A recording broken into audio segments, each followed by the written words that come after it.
நமது புரட்சி தலைவரான பெரியார் அவருக்கு 144வது பிறந்தநாள் செப்டம்பர் 14 நடந்துச்சு. அதை நம்ம பண்ண முடியாதனால இப்போ நம்ம அகிலகாணி தோழர்கள் சார்பாக நம்ம எல்லாரும் அவங்க பிறந்தநாளை கொண்டாடுறதுக்காக நம்ம குவைத்தில் வந்து கூடியிருக்கோம். இதில் நிறைய பேர் வேறு வேறு கட்சிகள் வந்து இணைஞ்சிருக்காங்க. அவங்க எல்லாரையும் தமிழக வெற்றி கழகம் தளபதி விஜய் அவர்கள் சார்பாக வருக வருக என்று வரவேற்கிறேன். வருக வருக வரவேற்கிறேன். குவைத்தில் வந்து அது நல்ல பணிகள் நல்லா செஞ்சு உங்களோட மேல ஒத்துழைப்பு தருமாறு நாங்கள் கேட்டுக்கொள்கிறோம்.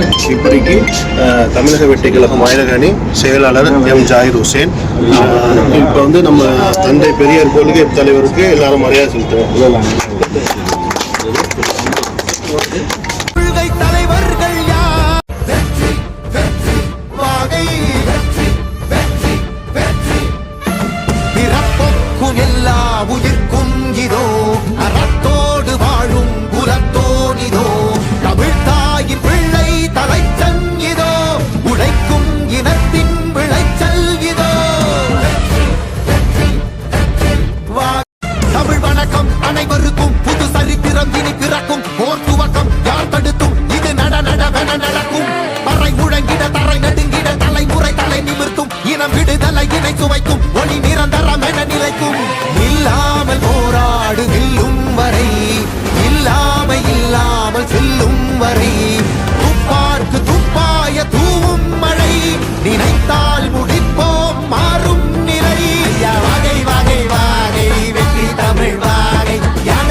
என் நெஞ்சில் குடியிருக்கும் தோழர்களே, பிறப்புக்கும் எல்லா உயிர்க்கும்னு சொன்ன ஆதியோன் திருவள்ளுவருடைய வழியில நம்முடைய தமிழக வெற்றி கழகத்தின் கொள்கை தலைவர்களா பகுத்தறிவு பகலவன் தந்தை பெரியாரையும், பார்போற்றும் பெருந்தலைவர் காமராஜரையும், அரசியல் சட்ட மாமேதை டாக்டர் அம்பேத்கரையும், வீர தமிழ் மங்கை வேலு நாச்சியாரையும், மக்கள் சேவகர் அஞ்சலை அம்மாளையும் நம்முடைய அரசியல் வழிகாட்டிகளா ஏற்று சாதி மத பாலின பாகுபாடு இல்லாத சமத்துவ சமுதாயத்தை உண்டாக்க மதச்சார்பற்ற சமூக நீதி கொள்கைகள், அதாவது செக்யூலர் சோஷியல் ஜஸ்டிஸ் ஐடியாலஜிஸோட நம்ம தமிழக வெற்றி கழகத்தின் வழியா உங்களுக்காக உழைக்கணும்னு நான் வரேன்.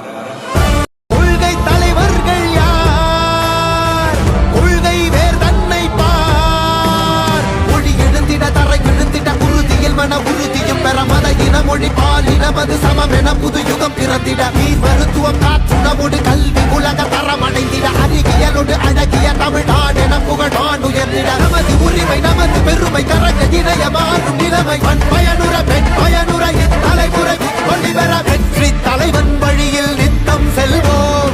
கொள்கை தலைவன் வழியில் யுத்தம் வெல்வோம். ஒளித்தியாக முன்னோரை கொண்டாடவே மதச்சார்பு இல்லா ஜனம் சேரவே விழிப்போம் உழைப்போம் நமக்கு